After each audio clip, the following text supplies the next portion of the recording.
सुनहरी खेत कहानी खूबसूरत गांव भरे नगर से शुरू होती है। सूरज उगता है, पक्षी चहचहा रहे हैं और खेतों में बिलाल अपने पिता के साथ हल चला रहा होता है।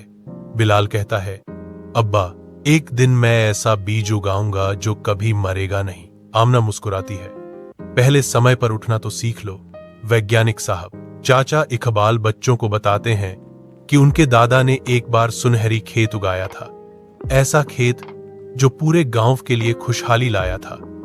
लेकिन वह राज अब खो चुका है। इसी दौरान शहर से नवीद नामी बिजनेसमैन आता है। वह कहता है, मैं तुम्हारे खेत खरीदना चाहता हूं और यहां फैक्ट्री बनाऊंगा, तुम्हें बहुत पैसे मिलेंगे। गांव वाले लालच में आ जाते हैं, मगर बिलाल के अब्बा कहते हैं, जमीन मां जैसी होती है, उसे बेचा नहीं जाता।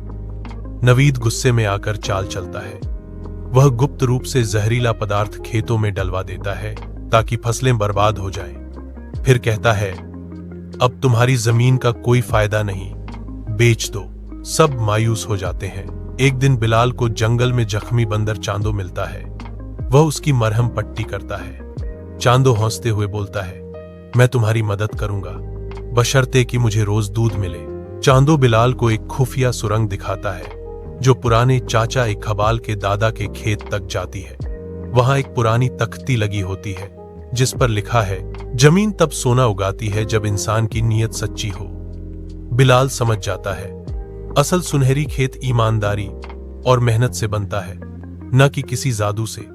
बिलाल, आमना और चांदो गांव वालों को इकट्ठा करते हैं। बिलाल कहता है, अगर हम सब मिलकर काम करें तो जमीन फिर जिंदा हो सकती है। सब हिचकिचाते हैं, मगर चाचा इकबाल कहते हैं, यही वक्त है अपनी मां धरती को बचाने का।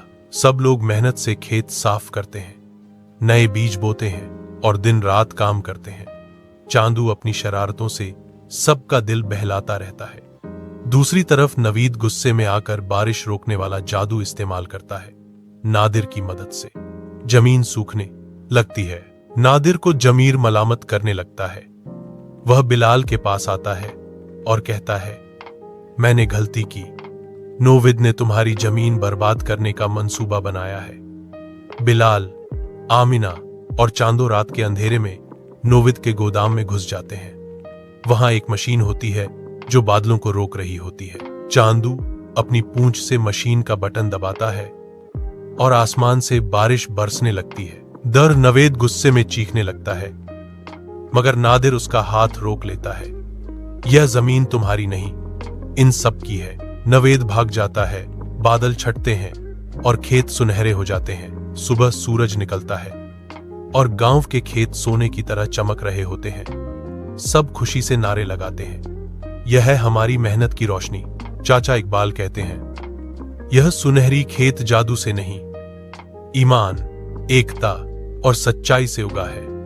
बिलाल मुस्कुरा कर कहता है, सुनहरा खेत तभी बनता है जब दिल सोना बने। चांदू छलांग लगाकर बोलता है, और जब नाश्ता समय पर मिले।